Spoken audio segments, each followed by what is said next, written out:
Okay, well, first of all, just reflecting on Saturday's 1-all draw at Wilston, again, there was a rather contentious penalty in that game. You seem to have had a few of those this season. What was your take on this one? I mean, obviously, footage is there to see. It was definitely not a penalty. And we've had to suffer, as you say, quite a lot of that this year. But same again, we have to get on with it. These decisions are there to test us, and unfortunately, that as far as I'm concerned, that probably did help contribute towards dropping 2 points. We had one the other week against Maidenhead as well. I haven't seen it. We've had a lot of them ourselves this year. But as I say to the boys, unfortunately we have to get on with it, and it is what it is. So, fortunately we managed to get over the line on Tuesday night. But yet again we had a good goal disallowed for offside. That when you look at the footage, wasn't offside. But I think we have to really we have to dig deep in these situations and make sure that it don't affect us too much. But you managed to pick up 3 points at East Suffolk. Was that a good confidence booster ahead of the cup final next week? Yeah, I mean, obviously any win's a good confidence booster, I mean, even when you look at getting a point away at Wilstone on Saturday, before the game you'd probably look at that and feel that a point away. I think they'd won their last 6 on the bounce. I think they haven't been beaten in 11. So we have to give them a bit of respect of, what they're doing over there themselves.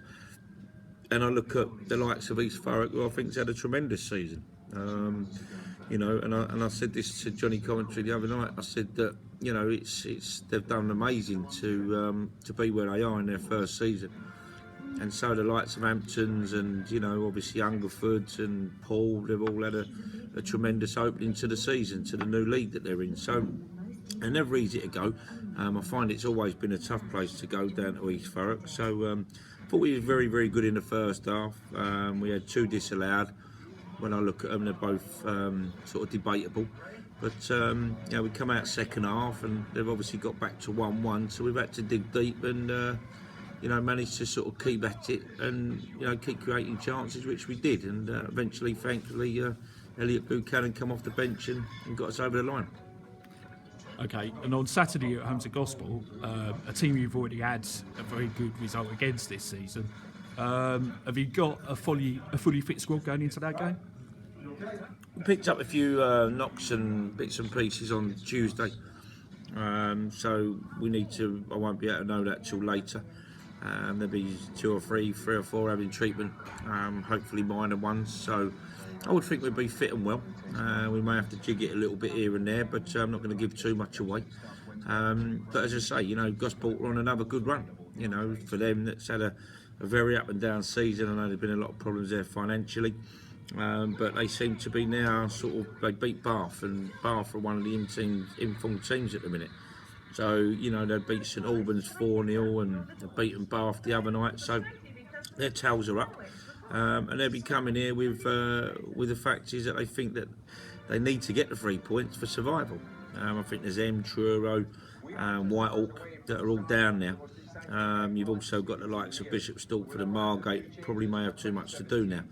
So for Gosport to get anything here on Saturday will be massive for them. So we've just got to hopefully, as I say, get the players sorted out tonight. Have another good training session. Look forward to Gosport, and then next week we go on to a cup final. So, and then after that we've got another 2 cup finals. We've got to play Paul and we've got to play Hampton. So it's all good times at the moment, and it's great for the club. It's great for the supporters. It's great for me and my players that we put ourselves in this position. And what seems really good as well is the way the fans seem to be buying into what you're doing as well, because the fan support has been tremendous, hasn't it, both home and away? Yeah, I can't knock the supporters. I think they've been very good, but it's like anything, we're having a lot more good days than we're having bad days. So, you see your true supporters when maybe at times where things ain't going so well. That's where I find you feel your real true supporters that are there to sort of get you through these times. We haven't had too many of them all season, So I think for the fans, then if you're not going to make them happy now, considering what they've had to be through over gone through the last maybe 7 or 8 years or whatever, maybe since probably the Glenn Pennyfather days, then at the end of the day, they're going to be over the moon with what we're doing, and we're doing it with a sensible budget. We're doing it with honest players, and we're doing it because at the end of the day, we want to do well for this football club, and that's what the players and the supporters and myself and the staff are all trying to join together with. Great, thanks a lot for your time, Rod. No problem. Cheers.